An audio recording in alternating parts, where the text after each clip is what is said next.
tonight we dine in Valhalla with the brothers of our kin and blood of enemies bathing and things.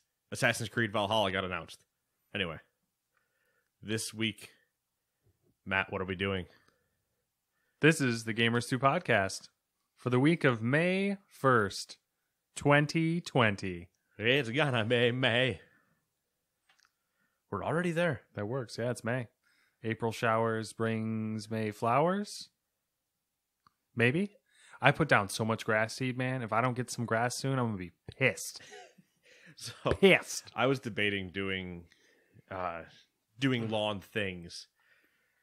But my lawn things, I need to cut down like 3 trees. So I got to get the chainsaw working. Gotta get that chainsaw working. Yeah, that's gotta clean that carb.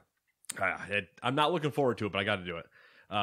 Anyway, so that is this podcast, and normally we would continue to wax poetic about our we got a good amount to talk about. We have a lot to talk to, a lot to talk about. We got to get you guys the news of the new games that are coming out. That's not when I wanted to segue that. I mean the free games. If you have certain subscriptions, they're going to roll over beginning this month now. So hey, more free things for you to play while you're sitting at home doing your civic duty. Duty. Do the duty. You know what else you could do while you're doing the duty? Play new games. A lot of new games. What games would you recommend playing while you do the duty? Starting with number 1, Gears Tactics came out for the Xbox and PC.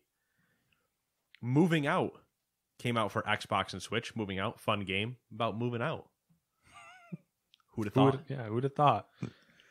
Number 3, Synaptic Drive for the Switch. Number 4, SnowRunner for the Xbox.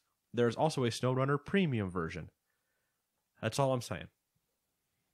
Telling Lies came out for the Switch. Shred 2 for the Xbox. Telling Lies is that FMV game. I don't know if you remember that. Just full motion video. Okay.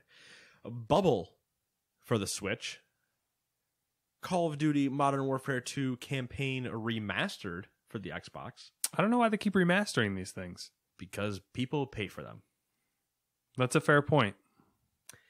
Streets of Rage 4 for the Switch. War-Torn Dreams on the Switch. And Gun Crazy on the Switch. Go Gun Crazy. I don't know if you remember that commercial. It's a Can Crazy. I think it's a soup commercial by Campbell's, maybe. And the song was Go Can Crazy, and it was sung by a bunch of kids. So just switch can and gun, and it becomes a whole new... You might be onto something there. You could make a YouTube video of that. I probably could. I would also probably get immediately taken down, because I don't work for Saturday Night Live, where they could get away with it. That's true. Well, maybe you should submit the idea to SNL. Let them steal it and make money off of it. I'm just going to stop where I did. All right. Okay, cool. Let the chips fall where they may. If it goes on, you heard it here first. If it already exists, my bad. What are you feeling this week? Evens or odds? Oh, boy. Let me just take a quick glance. I'm feeling odds. He has made his choice. He has made his choice. All right, number 1. Sony has updated the release dates for The Last of Us Part 2 and Ghost of Tsushima. The Last of Us Part 2 will be out on June 19th, while Ghost of Tsushima has a small delay from June 26th to July 17th, most likely to move it away from The Last of Us. I would say entirely, probably, to move it away from The Last of Us. Because I wouldn't want to be near it. Yeah. You don't want your games competing against each other. That's no bueno. Unless you're EA. Unless you're EA. And you ship Titanfall 2 out right before Battlefield that's right after Call of Duty. Different situation. You're trying to tank their value. That's true. You're trying to be able to buy Respawn, so that makes sense. To then create, as far as I'm concerned, Star Wars game. Yeah. And a passable Star Wars game. I mean, it's better than passable, but it wasn't the best thing. It wasn't worth the effort. Yeah. And Apex Legends. As far as Titanfall goes. Anyways. We also have a PSA of sorts related to The Last of Us Part 2. major spoilers for the game have appeared online, including videos of gameplay, cutscenes, and developer menus. It was originally rumored to be the result of a disgruntled Naughty Dog employee, but Sony has since stated that they have identified the party responsible and it wasn't anyone affiliated with Sony or Naughty Dog. Naughty Dog did Naughty Dog did acknowledge the leaks through a tweet. Part of the message said, quote, "Do your best to avoid spoilers, and we ask that you don't spoil it for others. The Last of Us Part 2 will be in your hands soon. No matter what you see or hear, the final experience will be worth it." End quote. I mean, what else are you going to say if you're them? That's a fair point. Obviously, you're going to say no matter what you hear, the final experience is going to be worth it. You're not going to be like, well, by the way, if you see the spoilers, don't bother playing the game. Yeah. Like, what? No. I appreciate Sony nipping the rumors quickly about it being a disgruntled employee. Not letting relatively quickly. Yeah. Took a couple days. Yeah, which I'm assuming is how long it took them to probably actually find out. Figure out. But it was, I don't know them. You don't know them. Yeah, I'm avoiding the spoilers. I'm avoiding whatever I can, but at the same time, it's just like, I can probably guess some of them anyway. Because it's stuff that we've already speculated based on E3 trailers and everything else. So, yeah. Whatever. It is what it is. We'll know soon enough. Yeah, literally a month and a half. So, there's your replacement for E3. Last of Us 2. Yeah. Then right into Ghosts of Tsushima. Yeah. I'm down. I'm down with that. It's going to be a fun time. Ghosts will be interesting, I think.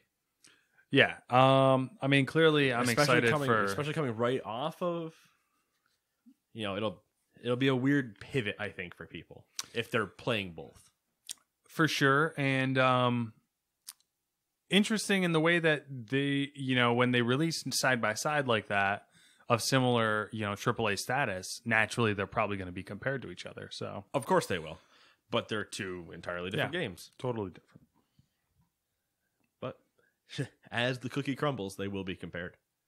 Number 3, Microsoft has pulled back the Iron Curtain on some of their sales numbers that we've never seen before. Before we get to the numbers, we should add in the caveat that most likely these numbers are inflated from what Microsoft usually sees due to stay-at-home orders from the pandemic. Anyway, during their Q3 2020 earnings report, Microsoft announced they have nearly 90 million Xbox Live users, 10 million Xbox Game Pass subscribers, and hundreds of thousands of active users previewing Project xCloud across 7 countries. Those are some big numbers, Nate. Those are large numbers, Matt. And after about 10, I can't count that high. So it is impressive. I mean, this is throwing a dart at a wall or something like that. But do you feel that those numbers surprise you, not surprise you, higher than you thought, lower than you thought, have no frame of reference? I think they both surprise me. I don't care about the xCloud numbers. I think xCloud numbers are a good talking point for them of like, hey, we got people doing it. But the number's not totally surprising. It's not where I would be like, holy shit already. I think it's a good number for their testing. They need to cross like 2 million to really push what I think they're trying to get done. Like once they are over 2 million of things working fine, then I think they're kind of going to be okay to handle like spikes and influxes. 90 million Xbox Live users. What does that quantify? What qualifies you as an Xbox Live user? Because you know how at least with PlayStation, and I know Xbox to an extent, you can have Xbox and still be online, but not be able to be online type of thing. That's a good point. So they just mean people that have Xbox Live accounts? I would assume. I mean, I would kind of assume that because if you had 90 million subscribers to Xbox Live, I feel like that you would say that. Subscribers. Yeah.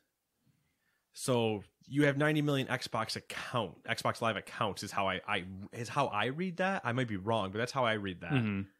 And that's still a lot. That's nothing to, throw away. But the more impressive number is 10 million Game Pass subscribers. I would have guessed half that if you had asked me like straight up right now. I would have guessed 5. So that was the only number that I saw compared to another company's number, which was last year. EA Origin said they had 5 million subscribers, which I doubt they still do. I also doubt that because last year is a totally different, totally different situation. Last year we were dropping a bunch of stuff, and this year they haven't hit their moment to. They'll tout those numbers again come September probably or October when they drop FIFA and Madden and everything else. When everything hits their new cycle, I bet they get an influx of members. But their time now, I would be interested to see because there's nothing really like Apex is free; you don't have to pay. So, I think what's interesting about that Game Pass number is it has the potential, and Microsoft's positioned themselves in such a way to where they could make that number a lot bigger, strictly by the fact that they are starting to go full steam ahead with PC Xbox Game Pass. They're starting to go full steam ahead with it. It is the perfect time in terms of what the current world state is for a gaming subscription service like that. And it's not expensive. No, and I mean you can get $3 months for $1. It's a really good deal. In certain whatever, I think it might be a one-time thing or whatever, but I've got 3 months of it for $1 when I was doing it. And even then, say you pay for a month, not even the ultimate one. The ultimate one's $15 a month. You don't have to pay that. You can pay for the lower amount and still get a ton of access to games and have things to play. It's one of the best. It is the best currently gaming subscription service. Yeah, I think that's period. That's fair. I don't think there's anybody that could argue with me that I'm wrong without, cheating. Like, well, I have a press account on Steam, so I have access to every game. That's not a, thing. Anyway, it's a thing, but it's not a game subscription service.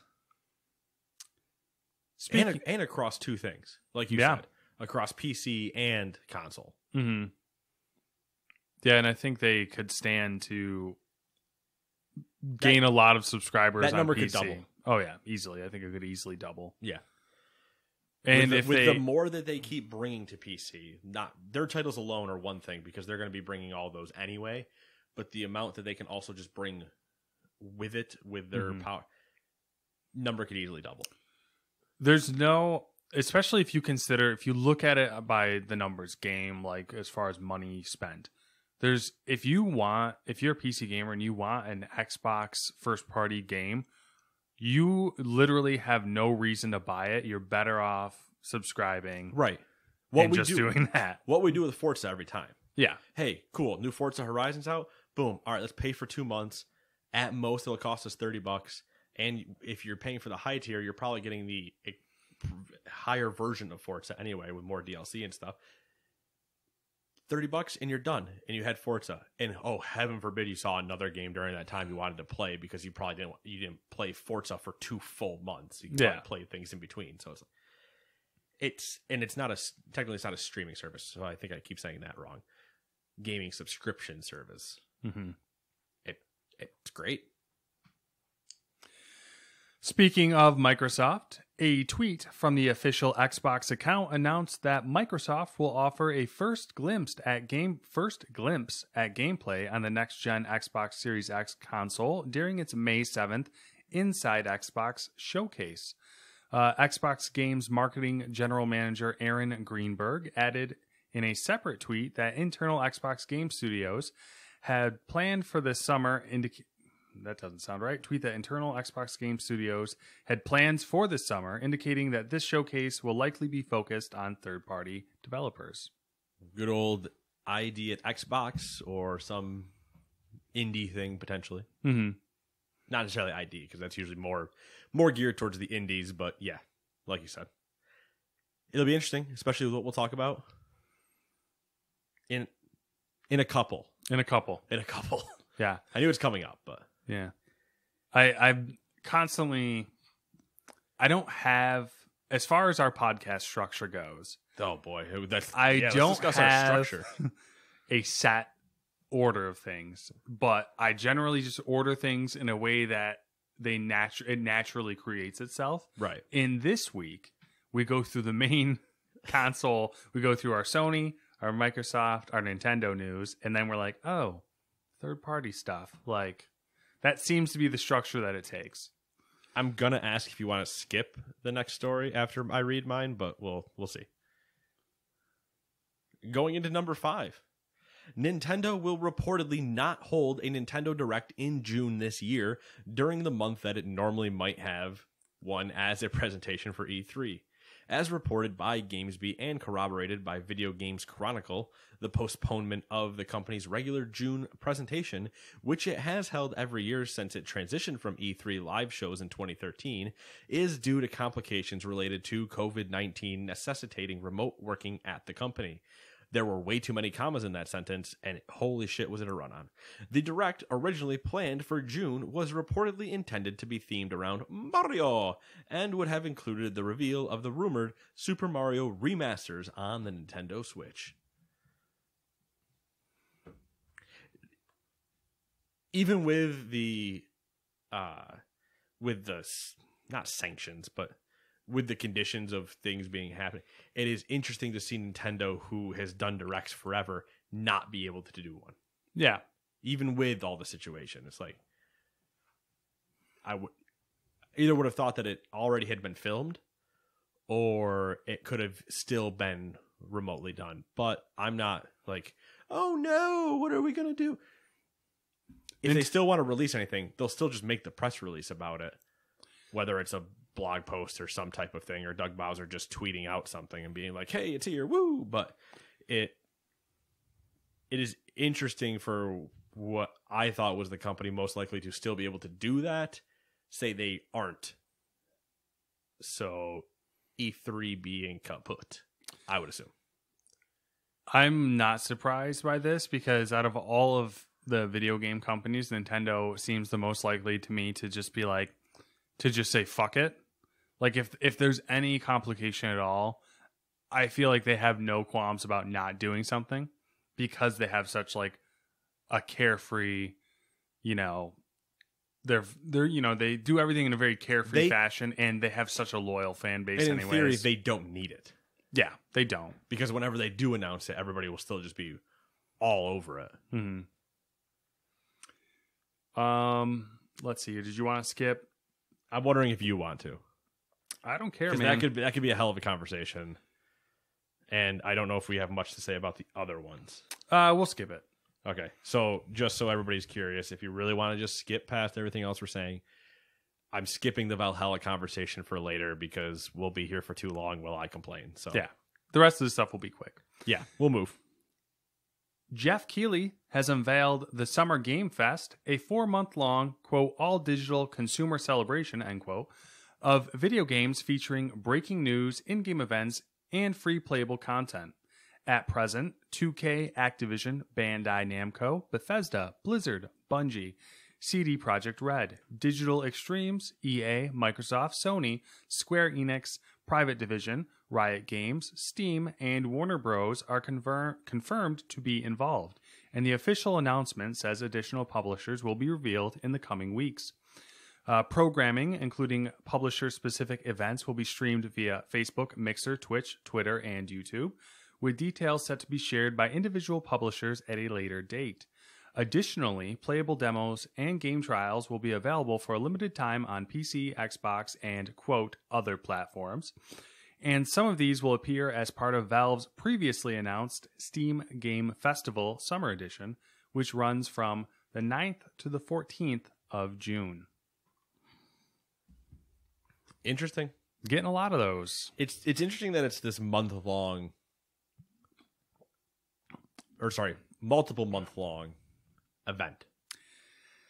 And when you flash back to last month or the month before when Keighley comes out and says, I'm not doing E3 this year, there's timing things in my head that start going off. Was he not doing E3 all along? Was his, like, I'm not doing E3 because of this COVID-19 thing, and then whether or not they want to try to figure something out, I just won't do it, and I'm going to try to do something different? Or... I can answer that question. According to an interview that I read earlier, it was not planned. It was like he's not doing E3, had no plans, thought he was going to be on a very long break. And then people just started contacting him. Publishers were talking to him. Being please do something. And then he was like, all right, let's just throw something together. So. I mean, good. Hopefully it'll, give people what they want of some sort. I don't know if I like the few month long thing. I don't. I get why they're doing it because it makes sense especially if they're doing these demos and stuff like that of like, oh, hey, we're promoting this week and blah, blah, blah. But I still like let's just punch you in the teeth. Even if it was a single month, I'd probably feel better about it. Where you could be like, all right, this week, let's talk Activision. Or like this week, let's talk Microsoft type of thing. Which they could still do because there was a lot of people that are tagged up for this. But at a certain point, like at the end of the second month, we'll still be talking about it on here, but I will have stopped paying attention. Yeah.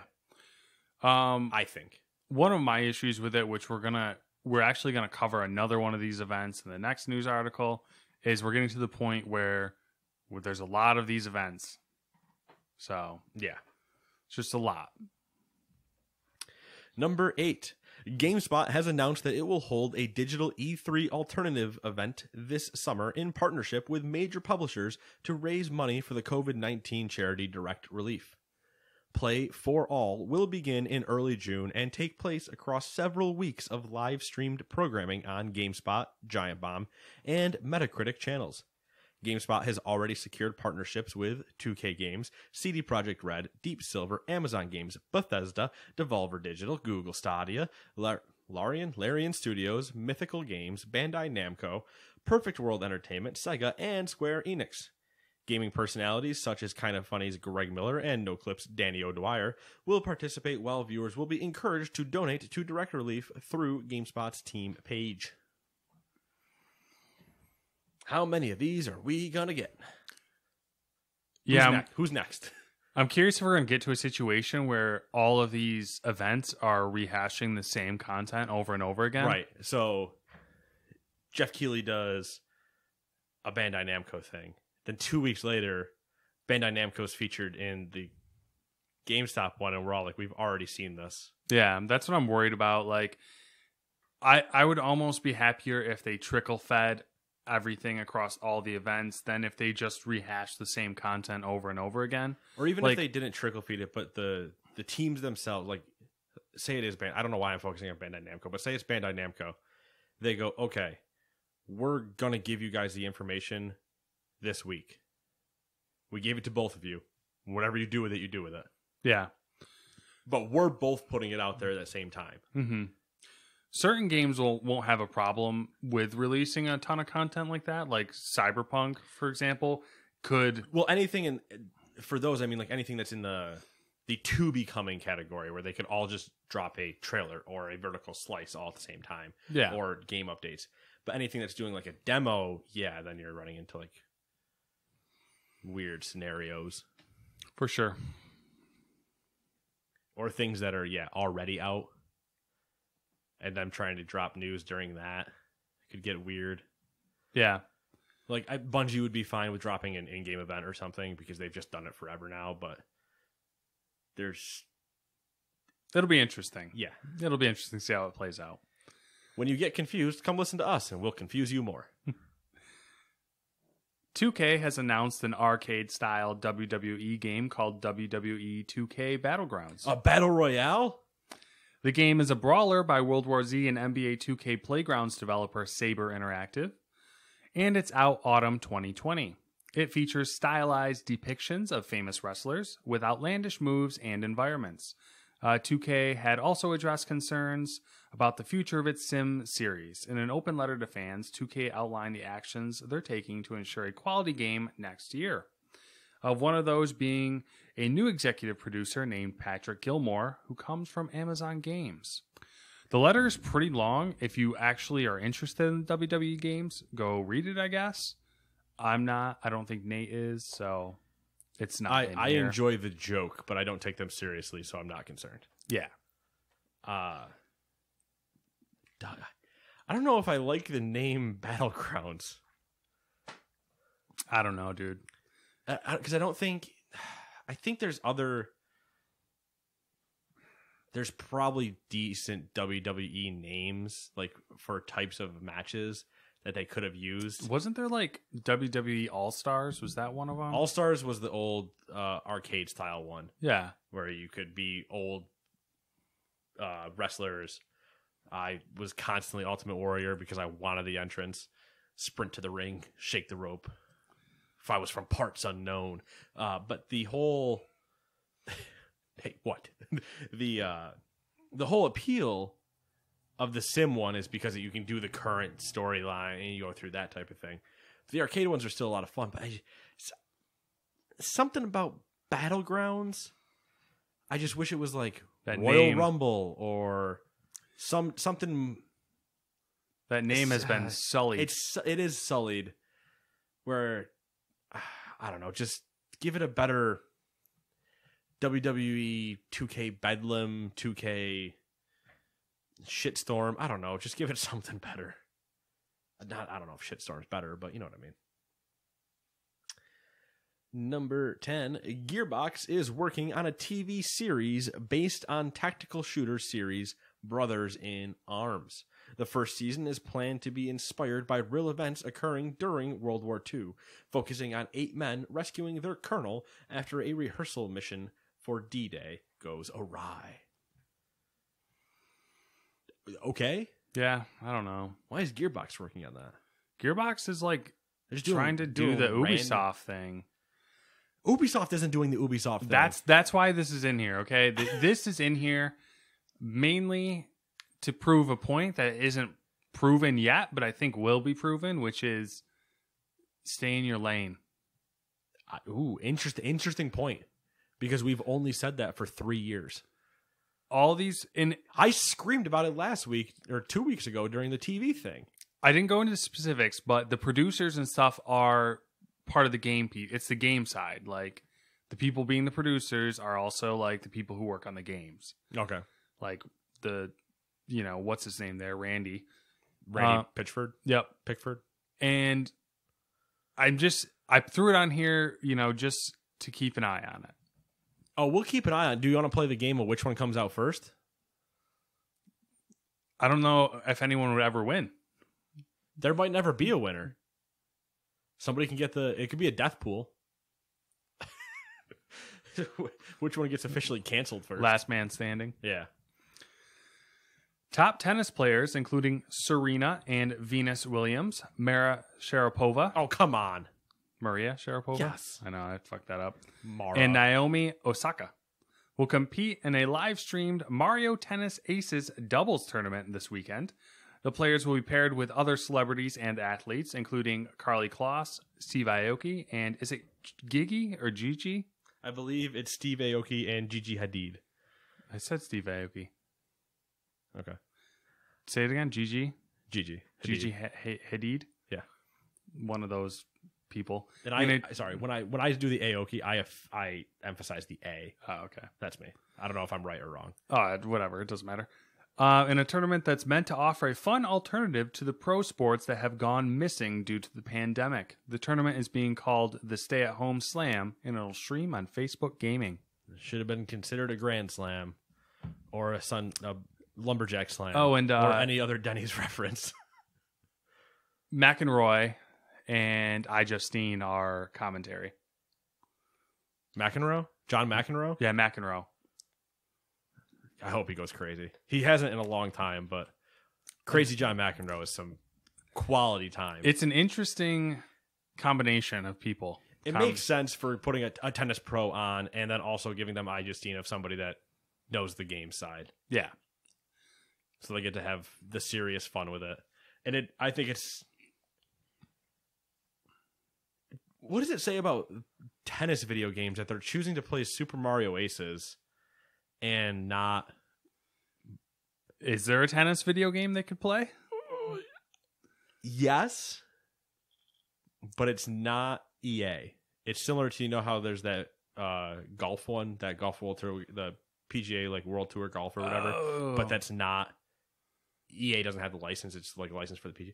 There is a tennis something. I've called out tennis once on this podcast, and I don't know if it's called a tennis simulator or something. I wish they would play in a really intense Pong tournament against each other. I think that would be interesting, but yeah. That could be cool. I might catch the clips of it after, but I don't think I'm going to tune in. I would jokingly say, like, which character do we think all these people are going to pick? And I have no idea because I don't remember the characters that are in the game. I just hope somebody's Waluigi. I don't even remember if you can play it as him. Number 12, there's a Wolfenstein board game on the way. A tabletop adaptation of the video game franchise was being crowdfunded on Kickstarter and has blown through its goal. It had an original target of $40,000, but has finished with around $480,000, hitting 36 stretch goals. Okay. Yeah, cool. Board games. I'm intrigued. Wolfenstein. I haven't looked at Kickstarter in a very long time. I'm intrigued to see like what their gameplay loop is. One of the stretch goals was some sort of multiplayer, which it's a board game. I don't get it. But I mean, the same way Wolfenstein, this last one, yeah, everybody's like, Wolfenstein's a single player game. They're like, what if we put you two in mech suits and you ran around and bashed doors? It's like, okay, well, I would assume it would be similar to that type of thing where you are playing two characters going through a level to, you know, do what you need to and stop Nazis. Murder them viciously. Alrighty. Let's not finish things off by talking about WoW and MMOs. Hey-o! How did we get to the two things Nate likes to talk about? MMOs and WoW, and then also when he hates on Valhalla. Blizzard's co-founder, Mike Morhaime, who's no longer working for the company, just to throw that out there. J. Allen Brack. Had an interview with the New York Times, and naturally he said some interesting things. I pulled a couple quotes from the interview to discuss. The first being, I'll just do them both and then we can talk about it. Do them one at a time. Yes, sir. About MMOs. Because I'll forget the first one by the time you read the second one. They're kind of related, I think. About MMOs' declining popularity. Quote, I think that's probably a question of accessibility and time investment. I wouldn't say that MMOs wouldn't have a resurgence in the future, but maybe there are other types of games that are able to capture the social experience even more, end quote. So he's right. I know what he means, and he's not stupid. No. So MMOs, I thought, like, years just ago, the state on the interview part of it, like that quote and some of his other responses, I thought they were more thoughtful than the answers you normally get. And it might be because he's removed from it now, but you normally you'd get these, you'd get a PR speak, the PR speak, and these were like thoughtful answers that weren't, too in the weeds. Yeah, and Mike and Chris that I showed you of Thrall would be very point blank with what they would want to tell you. Like, you're going to ask them a question, they're probably going to pretty much just give you the answer. Like, they're not going to beat around the bush. It's not their style. It's not their place. Yeah. But he'll give you a strict answer without specifically like telling what he thinks. Like, those are the causes of this. But also he's right in saying that there's other games that still do. Destiny's a great example. It's not an MMO, but it's an MMO. Like, It is a massively. It's just not your core defined MMO. Yeah, there's a lot of things that make it not that defined MMO, but there's a lot of MMO aspects inside of something like Destiny. So when you get to, and everybody took off on the multiplayer train and stuff like that. The accessibility thing, I think, is an interesting angle, and I don't know a ton what he means, but I assume, I don't want to assume what Mike means, but if I'm to read into that answer, it's the MMOs on console versus PC, where there's more MMOs on PC, and that's where they, I think, perform better. But there are options on console. I just think that if you're on a console, you're not on a console for an MMO. You're on a console for other things, whatever that other thing may be, action, adventure, shooters, stuff like that. I mean, I think I like his explanation about accessibility and time management a lot, because for me personally, time management is a big part of it. Yeah, for me personally, I love the idea of an MMO and I love the concept of playing an MMO, but I don't have. It's not that I don't want to devote time to it. It's I can't devote enough time to it to play on the same level as most of the people who are playing the game. Whatever the MMO may be. It could be any MMO. It doesn't really matter which one it is.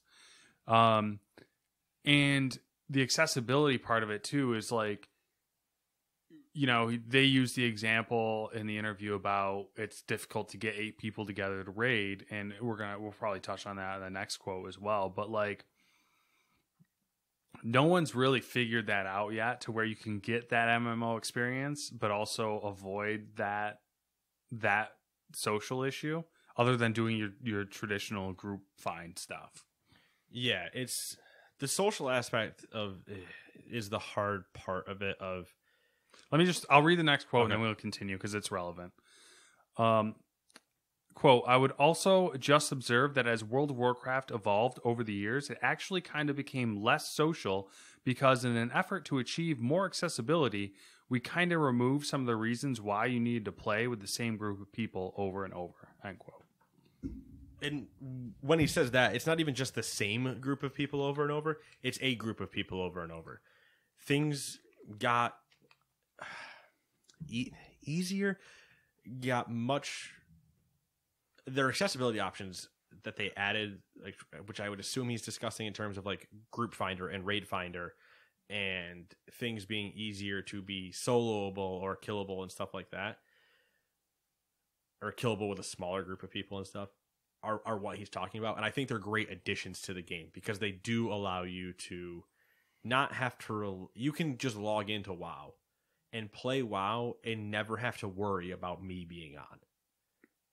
Like, oh, hey, you're on the same time. Cool, we can do something. But if I'm not on, you could easily just do the same stuff just by matching with a random group from the other 11 million players there are and still be able to do all those same things.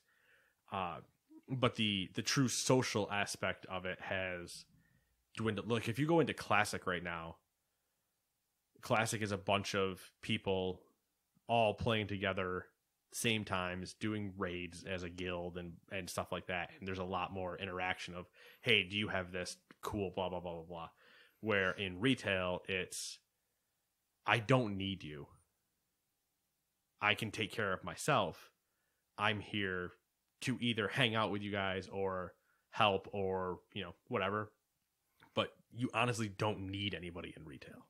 Yeah. Which I don't think is a bad thing. But it speaks exactly to what he's saying.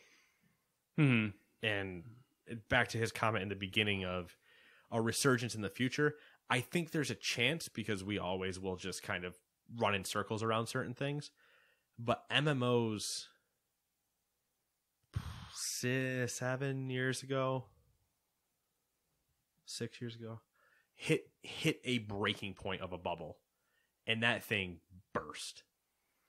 WildStar, Guild Wars 2, Star Wars, EverQuest, Final Fantasy 14, Black Desert Online. Like, there's so many MMOs that are, some of them are still going. Black Desert's still going. WoW is still going strong. I mean, and Final Fantasy 14 is still going strong. Star Wars is a good example of that transition, I think, because they launched when the bubble was bursting or when they were launched, coming down. Yeah, they launched and they pivoted real quick. Well, maybe not real quick, but they had to pivot from being a traditional MMO, like in the WoW sense, to being basically you play a single player game with people around you. Yeah.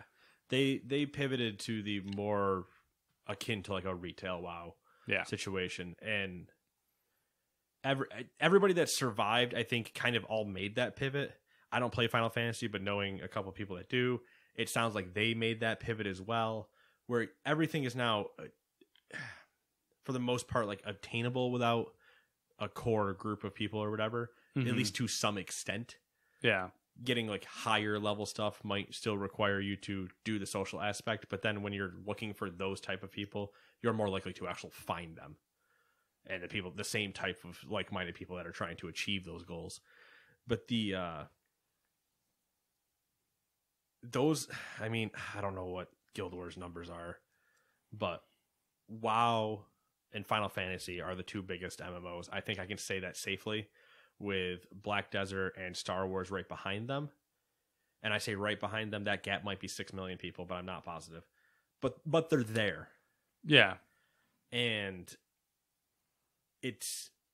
once again, it's just stupidly impressive how long WoW has been able to function. Well, not function. How long has it been able to keep going? And everybody jokes when they lost X amount of million of subscribers. The moment the new X Pack's out, they're above that number that they lost. So it's not a bad thing. And there could be a resurgence of that the same way there might be a resurgence of MOBAs someday. But I think we won't get a traditional MMO anymore. We will get I don't know even if I like a new age MMO, which I think Final Fantasy 14, WoW, and something like Destiny are all trending towards this potential new model that they're going to push towards. And it'll be interesting to see what comes out on the other side of that. Let me hit you with some population. With some assumed population. This is from mmopopulations.com. Okay. So assumed population. World of Warcraft #1. That's retail. Do we have numbers or just rankings? Numbers. 2.1 million active. Oh, okay. So it doesn't actually have, yeah. Old school RuneScape. I wonder how it pulls that. I don't know. Old school RuneScape. Old school. How do I even forget that? I'm terrible. Final Fantasy 14. Classic. WoW Classic. Oh, they counted those. They counted those as two different things. Mm-hmm. When if you're a subscriber for one, you're a subscriber for both. Yeah. So that Venn diagram's a little weird. But they said active users, so Destiny 2. They have Destiny 2 on here. Yeah. Okay. So that's what I mean. Where that's like your new age MMO, where they're like, hey, we're MMO light, but don't worry about like the big problems. Black Desert. Yep. Regular RuneScape. Elder Scrolls Online. I almost just spit out my drink because I completely forgot that existed.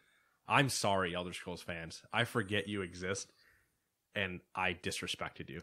RuneScape, I'm not worried about. I've disrespected Elder Scrolls. Star Citizen. That's not a game. Guild Wars 2. Wow. Elite Dangerous. EVE Online.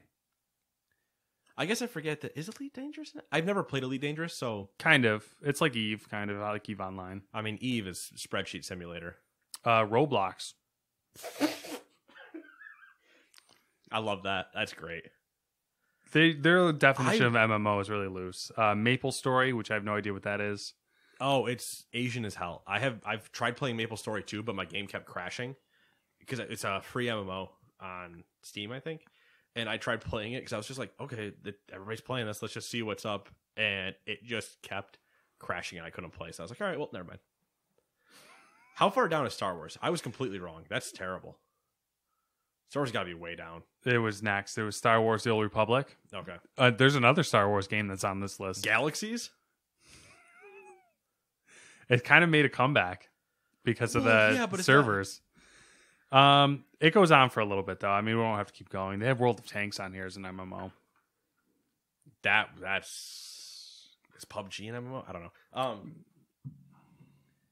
So if I trim their list to my definition of MMO, I forgot about RuneScape and Elder Scrolls, and Star Wars is doing worse than I thought. Yeah, is the narrow down on that. Yep. Yeah, that's it. I mean, the one thing I want to say is that I was kind of hoping that we would get that when Destiny 2 came out, it would have been more MMO on the MMO side of things. I always had this idea in my mind of how to fix the issue with partying up, like the raids, instead of being, you're a team of whatever 6 and you're with each other the whole time. You go in as like 2 teams of 3 and you do separate things that converge randomly together. I know it'd be hard to do stuff like that, but they did it in their missions though. The first mission, literally all of Destiny 2, you have those moments where you're running through your mission and then you break out into a public area where you're doing all your other stuff and then you phase back into your mission. So those things happened. I think what a lot of people are figuring out, and WoW's done it to an extent. I don't know if Final Fantasy does it too, but is scaled content. So say you need to have like a minimum group to do a raid or something, or even a strike. Like a strike was 3 people, and 3 people is just such a weird number, because I can always text you and be like, hey, do you want to play? Boom. Yes. All right, cool. Move on. If we're stopped by that third person of saying, hey, do you want to play? Okay, hey, we need to find somebody else too. Like, I know you can just random people in strike. Strike isn't the exact thing I'm referencing, but the odd number playlist, where it's like, okay, you can do strikes at 3 people, or why not just duo and scale the enemies to the fact that I have only 2 people instead of 3. Yeah. Even if you said like in the raid, say you needed a minimum of 4 people in a fire team, like, hey, you need a minimum of 4 people, but if there's 6 people, it scales to 6 people. If there's 4 people, it scales to 4 people. If there's 10 people in your raid, it scales to 10 people being in your raid. WoW kind of does that, where it's like you have 10-man raid, and then it's flex up to 25. So you have 10 people, and then you can just, rather than like, hey, we're going to grab the 11th person, and what it used to be is you had a 10-man lockout and a 25-man lockout. So if you had 10 people with an 11th one sitting around, that guy was screwed unless you found 14 other people. Yeah, which is not realistic. Now it's, hey, I have my 10-man, and I can just grab whatever we need. If there's people on, they can come. Makes sense. The only thing you have to really balance there is you don't want to put too many damage people in without enough healers type of thing. Because obviously then you just have people dying left and right, and it doesn't really work out. But that's group composition, but everything's still scaled based on your numbers. So it's like I think there's a lot of the fixing there. I just think that as much as they don't want to, companies need to scale down to the idea of 2 people. I think someone will do it. There. I think someone's definitely going to do it. It's just a matter of time. It's what killed me about like Apex and stuff. Why is it 3 people? Yeah. I can always text Kenny or somebody and play a 2-person thing. Give me a duo playlist. Nah. Maybe like some weekends we will. No. But I haven't played Apex in forever, but that was always just like a thing where Call of Duty, the same thing. It's like a 3 minimum, I think, except for sometimes they put duos in, blah, blah. I'm like, just give me duos. Singles, duos, and quads, and then I don't. Save your saltiness for the next story. I'm gonna read through it. Yeah, I'm 100% making you read through it anyway. Ubisoft has revealed the next Assassin's Creed game, and to no one's surprise, it's called Assassin's Creed Valhalla, which I think was the leaked title from before, and everybody was projecting Vikings from all the leaked stuff that had come out. So, Ubisoft's website for the game reads, "Become Ivor, a Viking raider." So here's the thing with the name. It was said both ways, and they're in the video, which is the issue. Eivor and Ivor. Ismail tweeted his correct pronunciation, AY-Vor. Okay, so Eivor. Yeah. Which is funny because I would have assumed it was pronounced Ivor. I would have too, but he wrote it out AY-Vor, so I was like, all right, you said Eivor. I'm going with whatever you say, sir.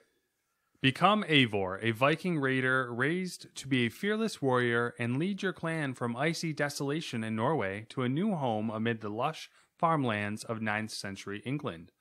Find your settlement and conquer this hostile land by any means to earn a place in Valhalla.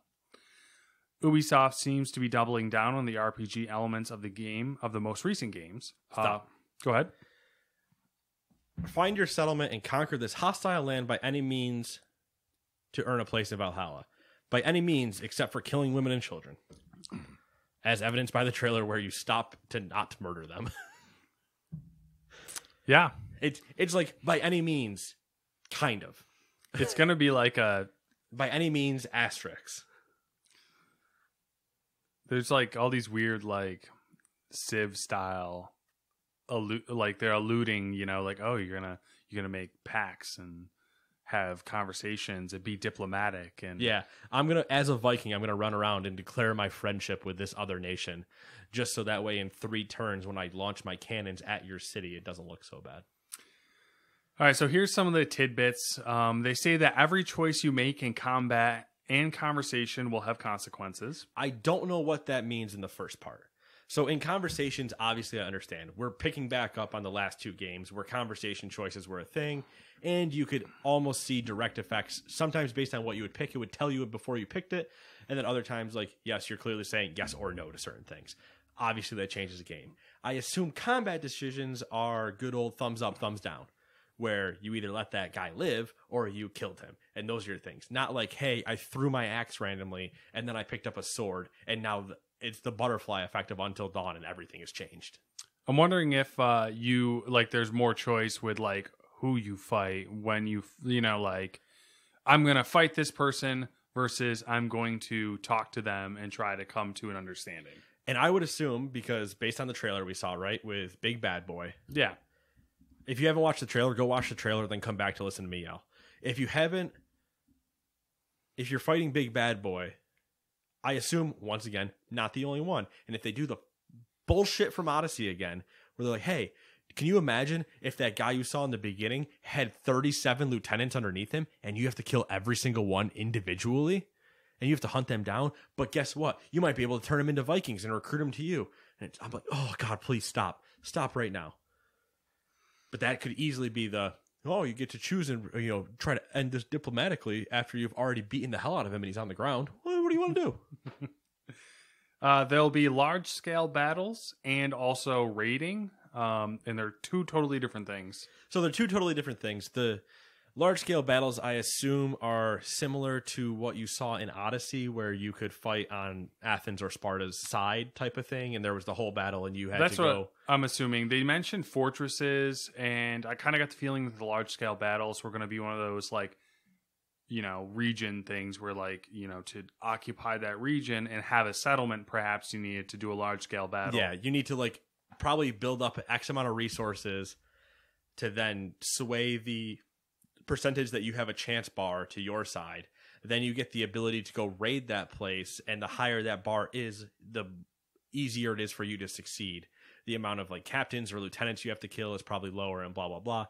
The other problem, like the raid thing, could be because he did say stuff in the developer technically I guess director review of the trailer. He was mentioning stuff about raids where it's like you could raid a fortress and need to get in and loot something and leave. So I could see, I don't like this idea. I could see raids building up to as your milestones to build up to the large scale battle in that area. You do the raids, weaken the fortresses, then large scale battle to get rid of the remaining people, and then you take over the territory. I don't know. Yeah. Dual wielding will be available in combat, and basically you'll be able to dual wield any weapon. He points out that you can dual wield two shields. Somebody's going to eat him alive for this, because when I heard that, I went, I think you're lying, but that's fine. I'm betting yes, you can dual wield any one-handed weapon. I'm betting you can't dual wield two-handed weapons.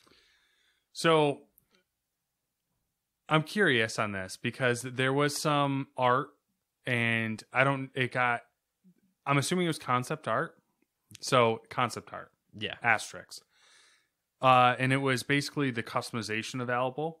And they had 3 pictures. The first picture was Eivor. I know the art you're talking Yep. about. He's dual wielding axes in the first. Dual wielding axes. The second picture, he's got the sword, the clearly broadsword, like two-handed sword on his shoulder. Or at least a long sword of some sort, even if it's potentially not that big. Because I know what you're talking about because the scaling looked long on it, but it's one of those. Yeah, and then he had a flail, and I was like, that's a one-handed flail because it's not the long one. So the one-handed flail makes sense, but yeah, the broadsword was like a little. It's borderline, and it's concept art. So I'm curious to see where the limitations are, if there are any. The next one was what looked, I thought, to be the same sword with a large shield. Yeah. Because he was wearing like a bulwark shield almost. In contrast to the typical Viking round shield. So it's interesting. As you and I said earlier, you really wanted to have dual wield shields because you want to run around and just headbutt everybody. Yep. I want to watch the video where that happens, but I also want it to be hard and terrible. Well, that's the thing. I think they could allow you to dual wield even weapons that, like a two-handed weapon, but it just not be as like effective or as easy. You only get like one swing with it before you have to like muster up the strength to pull it back, versus if you were just wielding it with two hands, you'd be a lot more precise. That would be interesting. I doubt that'll be the thing that happens. It'd be cool if it was. But the thing with like the dual wielding two shields is like, I want it to be terrible because you should be punished for being stupid, but you should also still be able to do it if you are patient enough. Yeah. But also, I'm just keep saying also, I want them to remember you're not Captain fucking America. So you don't just have two shields and then huck one off somebody and it bounces back to your arm.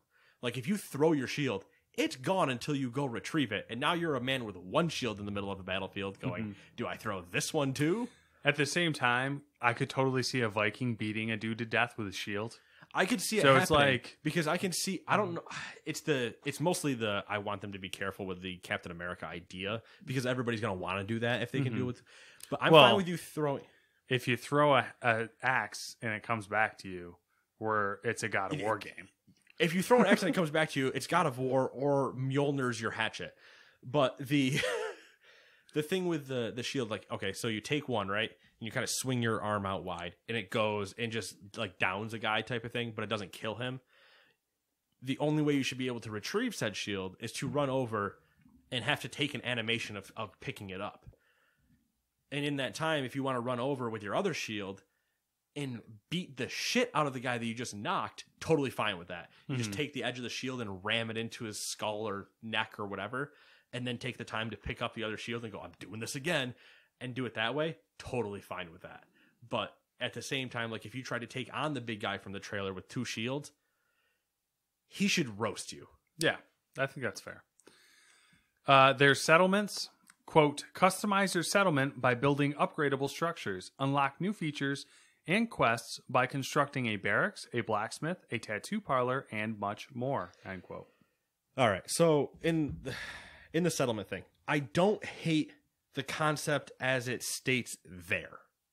That doesn't bother me because it's simple. It's, hey, you have your one large settlement. You're basically building your town that you're trying to... that whenever you came over from Norway, you're building you're making your stamp on the land or whatever you want to call it. Sure, build upgradable structures. Cool, because I'm assuming you'll probably try to have it sacked by the English. So you want to build up walls and fortifications and stuff like that. Makes sense. Put archers on those walls and all those things. All make sense. Logical things. Unlock new features and quests. Okay, that's fine, because as you upgrade buildings, especially like by constructing a barracks, I assume you probably have to put somebody in charge of those barracks who will then give you a recruit quest, and you'll hate doing it because it'll stop you from the story of the campaign. Then a blacksmith makes sense. Okay, blacksmith, cool. I have a place to forge weapons that I hope don't have to go run around in every single town to find whatever vendor is selling that item that day, which sounds like a nightmare in a game that isn't an MMO. And even MMOs don't do that, to my knowledge, anymore. A tattoo parlor. All right, cool. You give me a barbershop. All right. That's fine. And much more is the part that scares me. Because as you pointed out, which one of you is Preston Garvey? It honestly scares me. Because if I come back and I hear Viking Preston Garvey, "Oi, brother, a settlement needs your help. It's being ransacked." And blah, blah, blah. And I show up and they're like, "I don't have a bed to sleep in and there's no power here. And I need farm animals to provide for them." I'm like, "You're a Viking. Go do it." If I took it over the first time type of thing where it's like, "Hey, this became a settlement," and just the act of like going to a place and taking it over means that becomes a like money funnel into your place where it's like, "Hey, now that you took over this settlement, it will just provide 50 gold an hour back to your town. And you never have to go there again." I'm okay with that. Mm-hmm. But if I have to keep going there because they can't handle their own shit, I'm going to lose my mind. One of the things that I read in a different place is that they wanted the settlements to be there specifically to make you go back to areas of the map. No. They didn't want it to be like... I don't need to go back, you sons of bitches. I love you all. I don't need to go back there. They didn't want it to be like previous Assassin's Creed games where you go through a region... Oh, where they were finish good? the region and then move on to another region and never have to go back. No, that means they were good. That means I completed the region. I saved those people, and I will see you later. If you can't fend for yourself after I saved you the first time, I'm not coming back the second time. I'm not here to babysit you. So the game will also include, outside of settlements, hunting, drinking games, flighting, which apparently is traditional Norse rap battles, and longboats. Okay. I'm fine with everything. Norse rap battles just sound funny to me. I don't know what that means, but I'm all right, sure. Cool. You're adding mini games. That's fine. I don't care that much as long as here's what's going to happen. You're going to be forced to do all of those once. At least where they're like, "Hey, you want to hear how this mechanic works? Do this. Hey, you want to hear how this mechanic works? Do that." And it's just like, okay, fine. And then they're going to give me the worst thing in the game. But they're going to love it because everybody else apparently loves it, and I'm the only one that hates it. They're going to give me boats, and I don't want to sail. You got that highway. You got to take your Ferrari out on that highway. No, I don't. I will let one of the NPCs drive that Ferrari, and I'll run alongside it. See ya where we're going. I'm going to go ride a horse and kill things. I hate boats in games that there don't need to be boats. I'll be real. Sea of Thieves, fine. Because of the title and the game. Sea of Thieves. This is not Assassin's Creed Black Flag where it still made sense. And I didn't like it that much then, but it has now been so rammed down my throat that I abhor it. It is terrible. I'll be really surprised if they make a way to make the longboats be used constantly, because I can't imagine a situation where you're in England and you need to be constantly on your longboat. I want the situation where I get to choose my settlement and I choose a landlocked area not near a damn river, because I want nothing to do with those things. I want the cinematic where I left Norway, showed up in England, and I went, "See you later, longboat," and I never touch it again.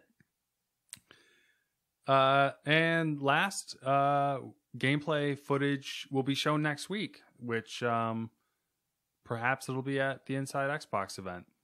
That's what I'm assuming. I assume it'll look good. It's supposed to be a launch title for PS5 and Xbox Series X, so yeah. I don't know why I'm blanking on why that was not called that, but it is. That'll be on everything else too, so I'm intrigued, even though I'm so scared now. I'm so scared because of what Odyssey did to me and stuff like that. I've already ranted enough, but in closing, Black Flag, I didn't enjoy. I enjoyed it at the time, kind of, but only to an extent. I was burned on sailing after that. Origins only had to sail a little bit, like the stuff going to the Cleopatra stuff and whatever. Mm-hmm. In terms of like the big ocean battles, like yeah, you could sail like on the little boats, like hey, get across the lake really fast. That's fine. I don't mind that. Just I'm gonna hop here to there. But I never had to do, other than the Cleopatra moment, which I was still just like, oh, I don't like this, where they put it into the big like battle sequences. When they're like, hey, what if we did more in Odyssey? I cannot stand it. It actually, I didn't finish Odyssey. I stopped playing the game. Based on not just the sailing, a lot of other factors, but if that wasn't like 60% of the problem. The other thing that I'm worried about, and going through some comments about the trailer and other things that have been said and stuff like that, people are like, oh my God, I loved Odyssey. It was my favorite one, and these things. I love Black Flag and this stuff. And I'm just like, don't call it Assassin's Creed anymore because we're so stepped away from what you originally started with. You need to do it because you need the name on it so people buy it and recognize it. But you could easily just not call these games Assassin's Creed games. And it'd be fine. Then there was another comment that, and I'm also in the minority, I think, at this point, or at least the camp that some people are like, I loved Odyssey and I love Black Flag. And I'm like, I don't know what's wrong with you, but okay. Matt's on the other side of this argument. So it's. Yeah, I actually like the boats. Yeah, I hate him. Once again, that's just how him and I are. But somebody said something along the lines of like, well, you can't have the same game for the last 15 years. I think they're harking back to the original Assassin's Creed style and blah, blah, blah. And I'm like, well, guess what, bitch? You're about to, because this is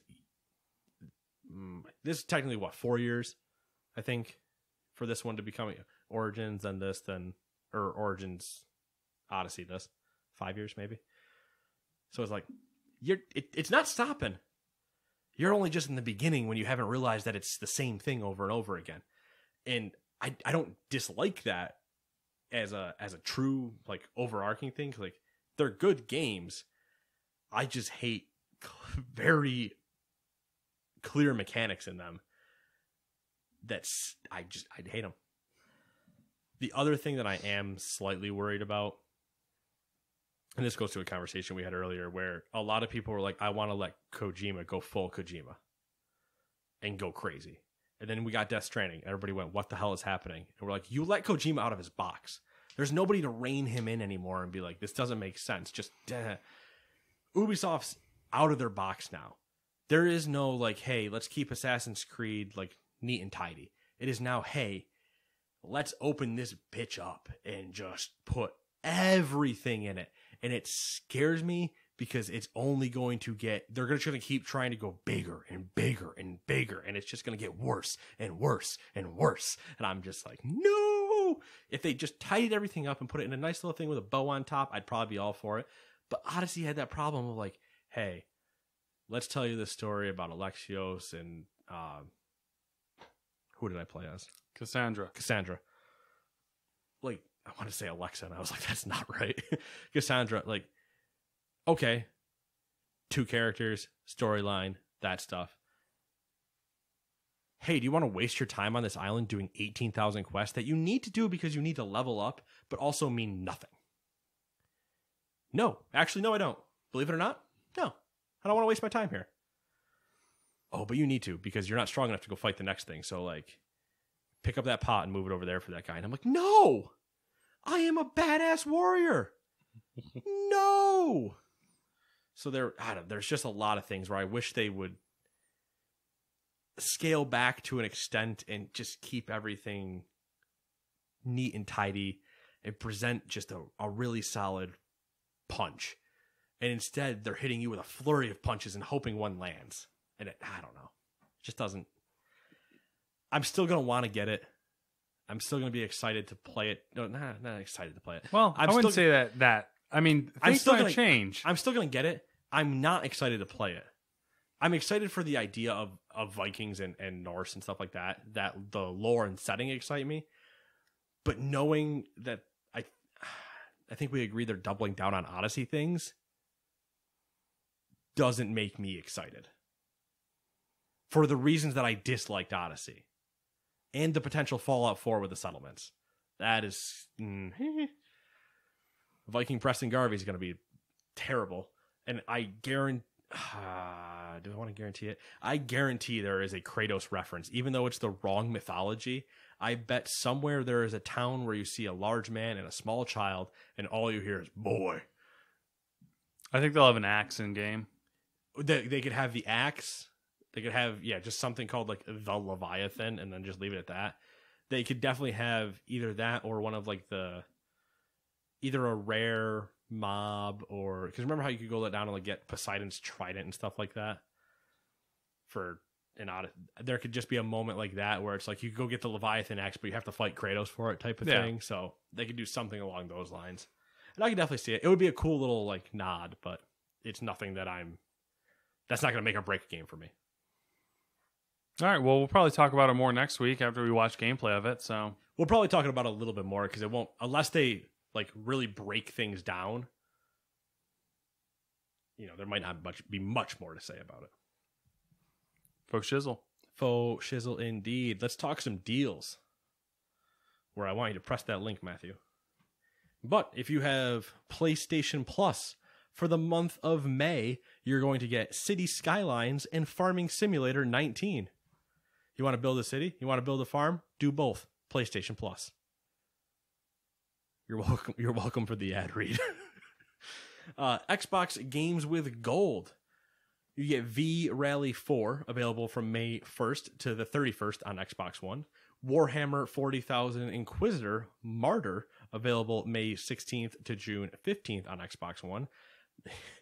You get The Sensible World of Soccer available May 1st to the 15th on Xbox One and 360. And Overlord 2 available May 16th to the 31st on Xbox One and Xbox 360. If you have Twitch Prime, remember if you have Amazon Prime, you have Twitch Prime, and Twitch Prime games for May are Avicii Invector, Fractured Minds, Penkapu, Urban Trial Playground, The Little Acre, and Snake Pass. And then Matt has the Humble Choice games, or at least the two highlighted ones, for the month of May. The two highlighted Humble Choice games are Jurassic World Evolution plus Dinosaur Pack. So, hey, you want to do Jurassic World things and create dinosaurs and kill people? Not really. You're supposed to keep them in the cages. I forget. Jurassic World is supposed to be like Zoot Tycoon for dinosaurs. And the other is XCOM 2 plus the Resistance Warrior Pack. Do you want to hate your life as you have a 99% hit chance on a shotgun from 1 square away and miss? XCOM 2. So yeah, that's all I got for gaming stuff. That's it. That's it for the gaming. You want to wrap up? We'll do our quick little wrap up here because I don't think it'll be that long for us. But it has been 7 days since I have last seen your face, and you have last heard our voices, probably. What have you been up to?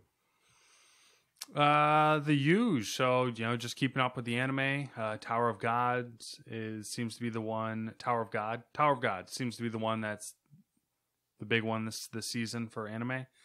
Other than that, it's been I've been playing Dead War.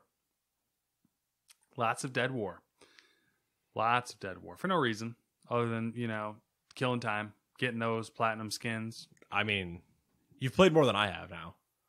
I have 3, 4, 5, 6 platinum skins now, I think. Oh. 2, 4. I think I have 6.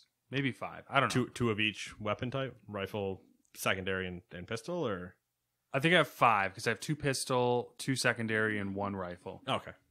And then I watched my lovely wife play Portal, which was somewhat painful. She's not a gamer, so that was something. Watching the puzzles happen just was infuriating. Yeah, and that's it. That's all I got. All right. I mean, my week was simple. Just but a simple week for me. Animal Crossing, World of Warcraft, MLB The Show, and we killed Hitler. Yeah. We killed zombie Hitler. We shot his tank. We shot a lot of mini Hitlers. It's kind of easy at the end there. Yeah. I feel like if we turn it up, it's not. No, there's like it's weird because there's some parts that I struggled with, and then it was just easy. Yeah, and I think what was our challenge on that to finish it in 15 minutes or something like that? Yeah, and it's definitely doable. But we were hunting collectibles, so we spent way more time in like the sewers and stuff. But it was, I don't know, I enjoyed it for like we both own Trilogy, but we never played any of them. Mm-hmm. But for our first finishing of a Sniper Elite zombie game, yeah, it was good. It was a good time. Yeah, probably 8, 12, probably 11 hours, ballpark. Probably it might be more than that, but we were usually like an hour and a half for a mission, four chapter mission. Mm-hmm. Was usually like an hour and a half for us. There were a couple spots in that end night or the night before our last one where we were in that courtyard with Panzer snipers and everybody else that I think you got down by getting smacked by 2 chainsaw guys or something, and it was or not chainsaw guys, 2 buzzsaw guys. Yeah, butchers. I don't know. There was Butcher butchers. sounds like the right name. Yeah. They're the ones with the like cement saw. The one that was annoying is we had to reset on the one level because some zombie somewhere glitched. Yeah, and we didn't know where it was. But no, we reset and finished it, and that's off the list. And I mean, that's really all it's been. Been still just reading and doing stuff and watching stuff, and it's been a simple week. Yeah, that's it. I can't complain about a simple week, but hey, we let us know. Reach out on reach out on the Twitter at gamers_2, I think. Reach out on there. In the description of this podcast, there's a link. Let us know if there's anything you guys want to hear about, if there's anything you want opinions on, if we sound better because we switched mics this time. There's a bunch of ways to get in contact, and we would love to hear from you. But until then, we'll see you guys in 7 days. Bye-bye.